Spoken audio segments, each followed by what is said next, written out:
நான் இதற்கு முன்னாடி ஒரு வீடியோ சாட்டை துரைமுருகன் பேசிய கருத்துக்கு எதிராக விமர்சனம் பண்ணி ஒரு வீடியோ போட்டிருந்தேன்.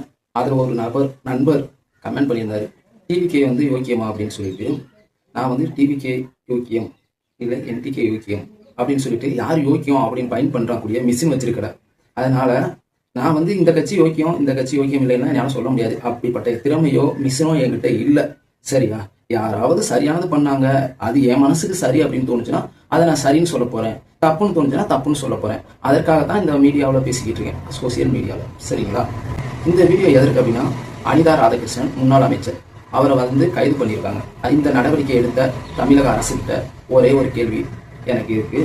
முதல்வர் விஜயின் மீது அவதூறு பரப்பியதாக முன்னாள் அமைச்சர் அனிதா ராதாகிருஷ்ணனை கைது செய்தது, அதுல எனக்கு எந்த மாற்று கருத்தோ உடன்பட்ட கருத்தோ கிடையாது. இது மாதிரி இதற்கு முன்னாடி முதலமைச்சராக இருந்த இல்ல அமைச்சராக இருந்த திமுக அமைச்சர்களை எவ்வளவு கடுமையாக நீங்கள் மற்றும் அண்ணன் சீமான் மற்ற கட்சியினர் எவ்வளவு கடுமையாக விமர்சனம் பண்ணியிருக்காங்க, எவ்வளவு மோசமான விமர்சனங்களை எல்லாம் திமுகவுக்கு எதிராக வச்சிருக்காங்க, அவங்க அமைச்சரை பேசியிருக்காங்க அப்படிங்கிறது உங்களுக்கு தெரியுமா?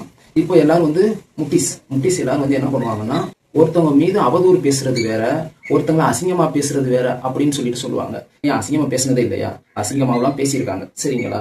இந்த மாதிரி ஆளுங்கட்சிக்கு எதிராக கேள்வி கேட்டா பேசுனா அவங்களெல்லாம் அரெஸ்ட் பண்ண முடியுமா? அரெஸ்ட் பண்றது சரியான ஒரு ஜனநாயகமா இருக்குமா அப்படிங்கிற ஒரு கேள்வி எனக்கு இருக்கு. சரிங்களா?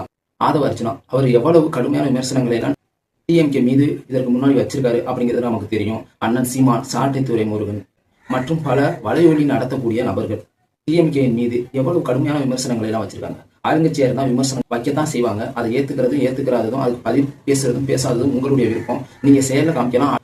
அடுத்த 5 ஆண்டுகளுக்கு அப்புறம் வரக்கூடிய எலெக்ஷன் அவங்களுக்கு பதில் சொல்லுவோம். அதுதான் வந்து நிதர்சனம். சரிங்களா? சரி, அவர் வந்து முதலமைச்சரை கடுமையா கேவலமா அசிங்கமா பேசிட்டாரு, ஓகே, அதனால கைது பண்றீங்க. சரி, ஆனா ஒரு சண்டை நடக்குதுன்னு வச்சுக்கோங்களேன், 2 பேரும் பேசிக்கிட்டு இருக்காங்க அப்படிங்கிற பட்சத்துல, நான் இதற்கு முன்னாடியே பல வீடியோக்களை சொல்லியிருக்கேன், பேசிக்கிட்டு இருக்காங்கன்ற பட்சத்துல யார் பக்கம் நியாயம் இருக்கு, யார் சரி அப்படிங்கிறத நம்ம கேட்டு விசாரணை பண்ணி முடிவு பண்ணுவோம்.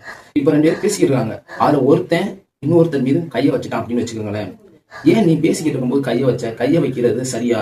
2 பேரும் பேசிக்கிட்டு தானே இருக்கீங்க, யார் சரின்னு பேசி முடிவு பண்ண வேண்டியதானே, ஏன் கையை வச்சிங்க அப்படிங்கிற ஒரு கேள்வி வரும். தமிழ்நாட்டுல இது வந்து ஒரு மரபாவே இருக்கு. சரிங்களா? இப்ப 2 பேரும் சண்டை போட்டுக்கிட்டு இருக்காங்க, நம்ம வாரம் யாருப்பா முதல்ல அடிச்சது, யார் கையை நீட்டினது? அண்ணன் தம்பியா இருந்தாலும் பேசிக்கிட்டு இருக்கும்போது எனது கையை நீட்டுற அப்படிங்கிற ஒரு கேள்வி வரும்ல. இதை கேள்விப்பட்டிருக்கீங்களா? பரவாயில்ல. அப்படி இருக்கையில உங்க நிதி அமைச்சர் மரிய வில்சன் தன்னுடைய தம்பி வீட்டுக்குள்ள புகுந்து தம்பியவும் தம்பியுடைய மனைவியவும் தாக்கியிருக்காரு. அது வந்து கோர்ட்ல வந்து வழக்கா இருக்கு. இப்போ கோர்ட் வந்து அவரை அது சம்பந்தமாக ஆஜராக சொல்லியிருக்காங்க. இது உண்மையா இல்லையா? அப்படி இருக்கும் பட்சத்துல உங்க அமைச்சர் வந்து தன்னுடைய தம்பியை வீட்டுக்குள்ள புகுந்து தம்பியவும் அவருடைய மனைவியும் தாக்கியிருக்காரு. இப்போ முட்டிஸ், அதாவது டிவிக்கு முட்டிஸ்லாம் வந்து அது குடும்ப பிரச்சனை, பர்சனல் அப்படின்னு சொல்லுவாங்க. அவரை வந்து கட்சியில இருந்து நீக்கியிருக்கலாம், பதவியில இருந்து நீக்கியிருக்கலாம், இல்ல அவரின் மீது கடும் கண்டனம் விதிச்சிருக்கலாம்ல. ஏன் எதுவுமே பண்ணல? பொது வாழ்க்கைக்கு வந்த ஒருத்தருக்கு பர்சனல் அப்படிங்கிறது பர்சனலா இருக்கிற வரைக்கும் பிரச்சனை கிடையாது. அது பொதுவெளியில வந்துருச்சுன்னா அது பர்சனல் கிடையாது. இப்ப பொது வாழ்க்கைக்கு வராத ஒருத்தவங்களுக்கு பர்சனல்னு ஒண்ணு இருக்கலாம்.